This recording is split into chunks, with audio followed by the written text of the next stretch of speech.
in mind that the presidency has become a much more powerful institution than what the framers had envisioned. Remember, the framers' original intent was to have a very weak executive. They were still thinking about the rule of the king. They wanted to have a stronger legislative branch where popular sovereignty, rule of the people, would be paramount. They recognized that under the Articles of Confederation that the executive was way too weak, but they still wanted to have a weak executive. In fact, they wanted a weak executive so much they didn't anticipate the development of the presidential election by popular vote. That's why we have the Electoral College.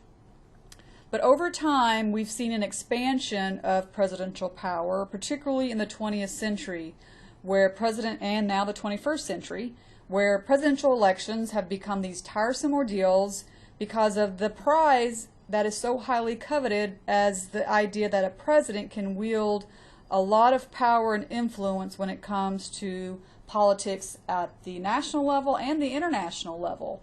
Of course, I grew up thinking, and the vernacular was that the president is the leader of the free world during this idea of us versus the Soviet Union. But there still is the idea that the President of the United States is the leader, one of the key leaders of the world, and so this is why the presidency has become much more powerful.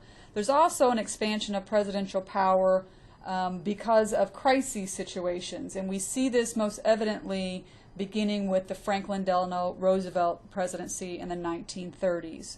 So we see these transition away from the framers' original intent from a weak executive to a pretty much stronger executive, much stronger than what the original intent was. And we're in the midst of a presidential election now, and so you're going to witness this presidential election as a marathon throughout the whole spring, summer, until the election in November. So we want to examine how the presidency evolved from this position of weakness to the quote-unquote leader of the free world. Okay. Let me just say a few things about the Electoral College, and we'll talk much more about it during the election section of the chapter about how the Electoral College works.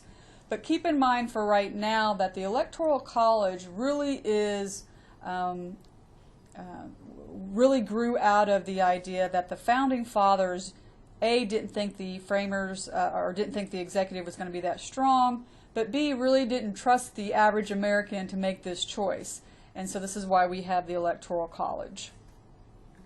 And again, this growth of presidential power stems from crisis situations that have evolved much more in the 20th and the 21st century.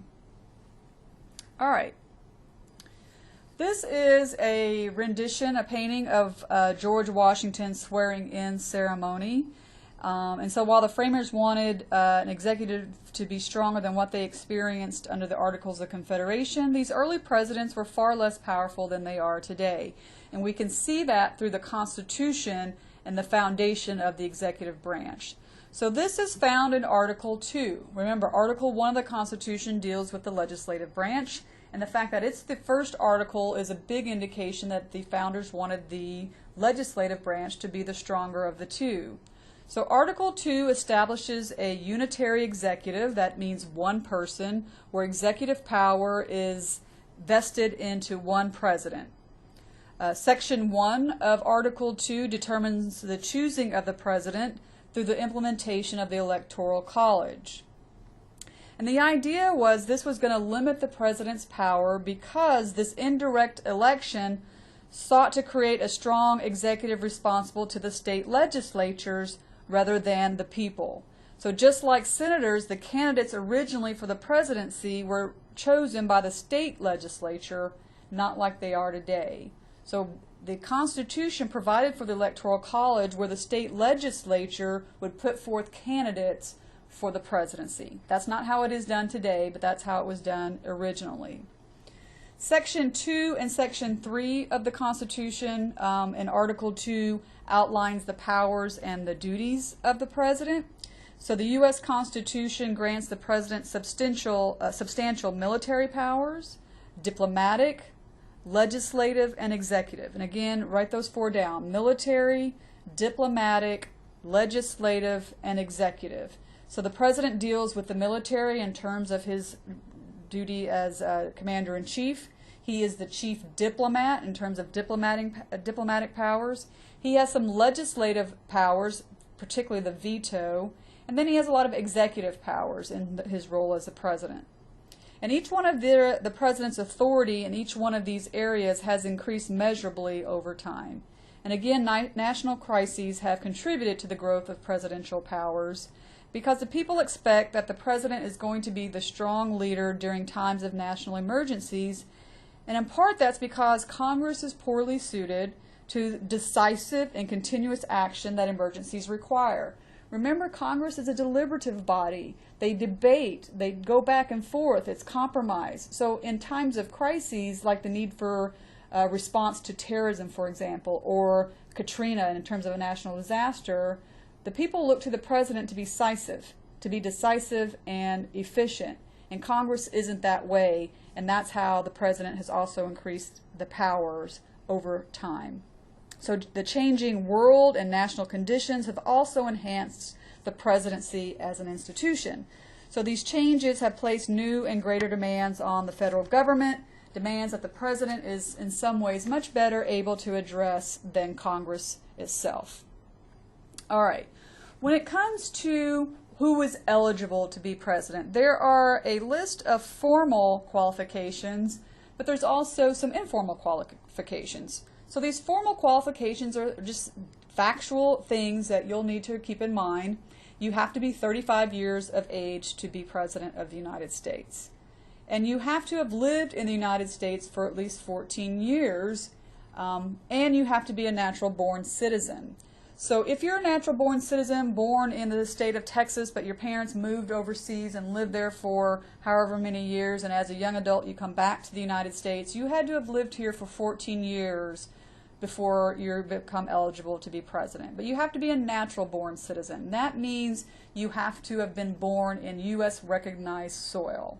Okay. So Arnold Schwarzenegger can never be president of the United States. If you're a naturalized citizen, you're not eligible to be president of the United States. Naturalized citizens can become members of Congress. They can become members of the state legislature. They can become a governor of a state, but they can't be president of the United States. Of course, there are a lot of informal requirements. The winners of president elections until the most recent election of Barack Obama have been white males.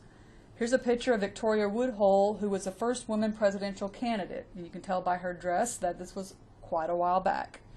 The majority of presidents have been affluent Anglo-Saxon Protestant. That means WASP. That's what a WASP is, a white Anglo-Saxon Protestant. The majority have been married.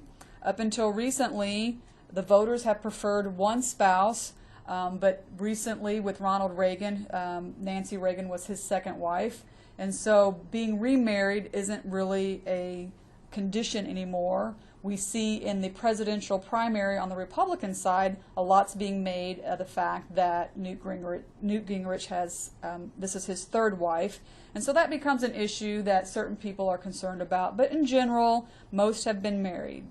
And most have been career public servants, with nearly a third of the presidents having been the vice president, and all have held public office except for 4 military generals whose first foray into politics was the presidency. And the most recent of that is General Eisenhower, who became president of the United States right before President Kennedy. All right. At the Constitutional Convention, much was made about the length of the president's office and whether or not a president could succeed himself. So this issue of term limits came up for the presidency. For more than a century, Washington's example of only 2 terms seemed to work, but there was nothing in the Constitution that limited the term limits in terms of how many times a president could be elected. The term is a 4-year term, but the Constitution originally did not indicate that a president could only run for a certain number of terms. Franklin Roosevelt changed all this, and he was willing and able to get himself elected 4 times. He was first elected in 1932, then in the midst of the Great Depression. He was reelected in 1936. He was reelected in 1940, right before the U.S. entrance into World War II. And he was elected again in 1944 while we were still in the war, but he died in April of 45. So he only really served a few months of his 4th term. And then Harry Truman became president. But because of this ability and the idea that he overrode the precedent set by Washington at the time, this moved Congress and the country to make sure it wouldn't happen again. And so now we have the 22nd Amendment limiting a president to 2 elected terms. So you're going to want to write that down. The 22nd Amendment limits a president to 2 elected terms or 10 years. So keep in mind that if a president becomes president because he was elevated to office, dies in office after the 1st year, you're the vice president, you become president, and you serve out the rest of that term, 3 years. You run for office again. That's the first time you've been elected. You get to serve for another 4 years. That's 7 years. You can run again. You cannot run again, I'm sorry, because if you were to be elected, that would give you 11 years. So you can be elected twice or 10 years. Let's say that you become elected in 2016 as a VP and the president dies in the last year of his term. So he dies in 2019. You become president and serve out that last year, so you were president for a year. In 2020, you run for president and you win. You serve another 4 years. That's 5 years total. You're eligible to run again in 2024 and serve a 4-year term because that means you've been elected twice and serve less than 10 years. Okay? So the 22nd Amendment calls for 2 elected terms or 10 years. So you can serve out the last half of a previous presidency if that person dies in office. So that was a long way around to explain the math, but keep that in mind, that the 22nd Amendment says you can serve for 2 elected terms or 10 years. Okay? And so what are the arguments for such a term limit?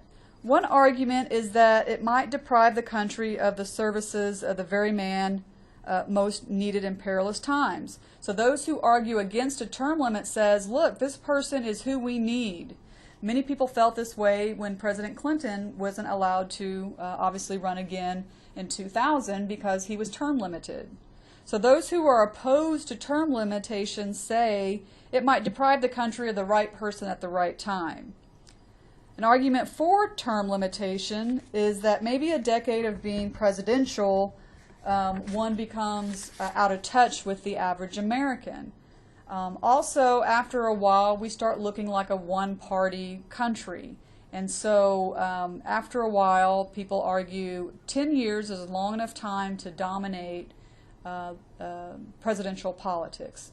So we do have a term limitation. There's arguments for and against, but we have the 22nd Amendment now, even though it wasn't originally in the Constitution.